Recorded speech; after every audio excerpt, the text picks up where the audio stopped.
Hello and welcome to Forrester High School Maths Department's National 5 Maths Support Materials. My name is Mr. McDonald and I'll be helping you through your topic today. Today's learning intentions are to be able to solve inequations and also to investigate how solving inequations with negative coefficients impacts our variables and also our inequations.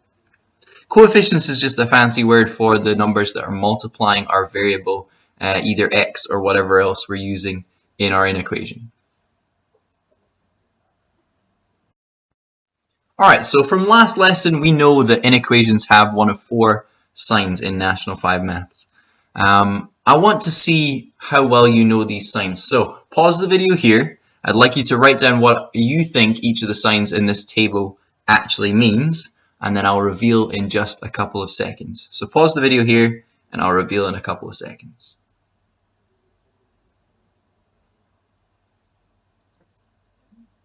So the first symbol at the top here, that is the greater than or equal to. So an example of that would be that 4x is greater than or equal to 16. That means x is either 4, because it could be equal to 4, or anything bigger than 4. The second symbol, that is the less than or equal to sign. So in that case, if 10x is less than or equal to negative 20, then divide by 10 on both sides. X is less than or equal to negative 2. That means it could be negative 2, or it could be negative 3, or negative 4, or negative 5, or anything below negative 2, even into decimals. So it could be negative 2.0001 if you wanted. The next two symbols are the greater than and the less than symbol. They're exactly the same as the ones above, just without the equal sign or the little line at the bottom. So again, that can be applied to our inequations like so. The greater than sign, 5x is greater than 35. Divide by 5 on both sides. X is greater than 7. That means that it could be 7.0001, but it couldn't be exactly 7. And it could be anything bigger than 7. And the last one, now let's just do a nice easy one, 2x is less than 12. That means x can be anything that is smaller than 6. Okay, so that's a quick breakdown of our inequation notation. And now to look at some inequations with negative coefficients of our variables. Just as a short example before we dive into some actual inequations, I've got a sentence here in maths, an equation written out, or an inequation written out. Here, negative 27 is greater than negative 30. That's a true statement. Negative 27 technically is a bigger number than negative 30. I'd rather have minus £27 in my bank account than minus 30, I suppose. I don't really want either of those totals in my bank account though. But thinking about that, those are both in the 3 times table. In fact, they're both in the negative 3 times table. So if I was going to divide that by negative 3, let's see what happens here. If I divide those both by negative 3, I get left with 9 and 10. Now I want to think about this sign here. Is 9 still greater than 10? Well, no, it's not. What happens is the inequality sign, the greater than sign, turns into a less than sign. So when you're dividing by negative numbers in an equation, it changes the direction of your inequality. If I was to do this over here on the right hand side, I've got negative 5x is greater than negative 45. That means that negative 5 is multiplying whatever x is to make it greater than 45. If I divide by negative 5 on both sides to get what x is on its own, I'm left with x and 9.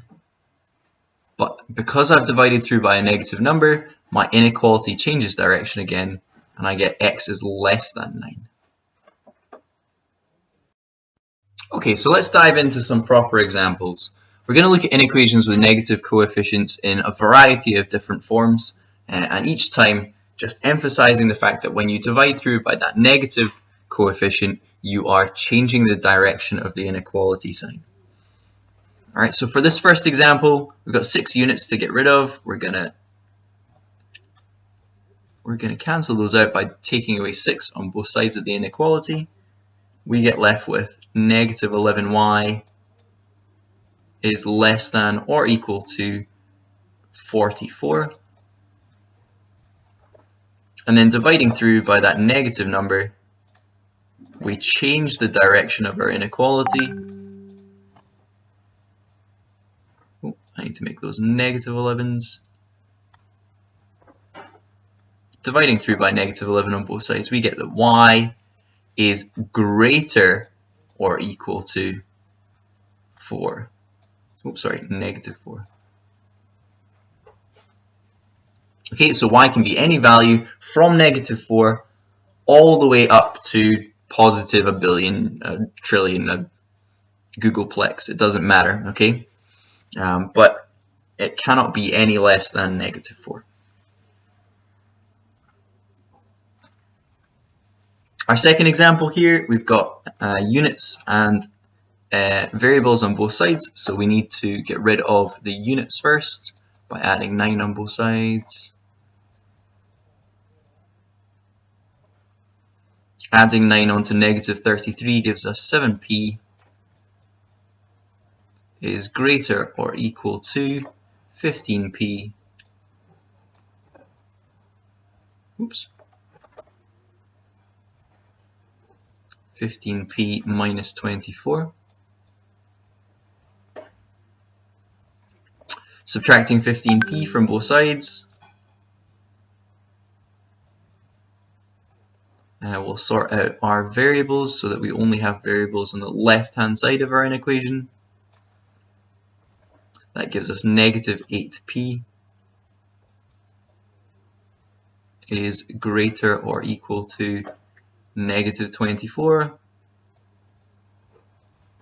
And then our final step, this is the important one, when we divide through by a negative value, negative 8,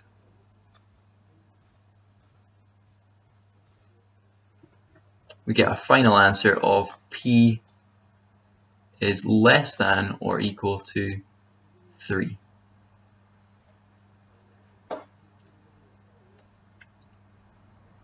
Alright, our last example, and this is our final example in terms of difficulty.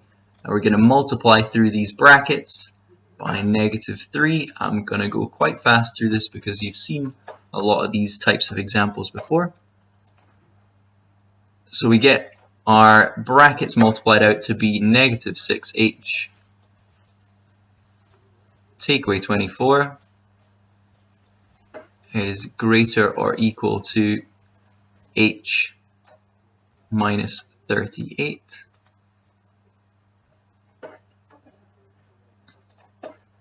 We're going to sort out our units first by adding 24 on both sides.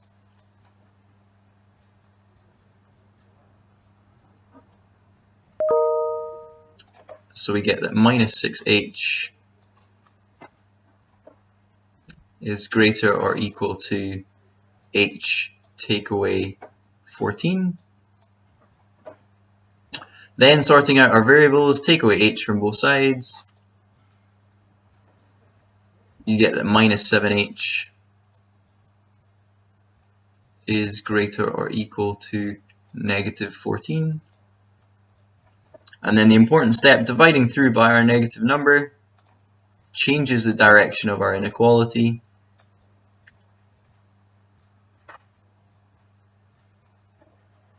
And we get that h is less than or equal to 2.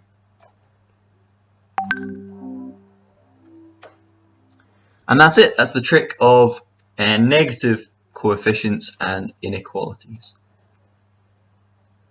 Well done on getting through this video. Remember, you can ask me any questions you want through email or show my homework.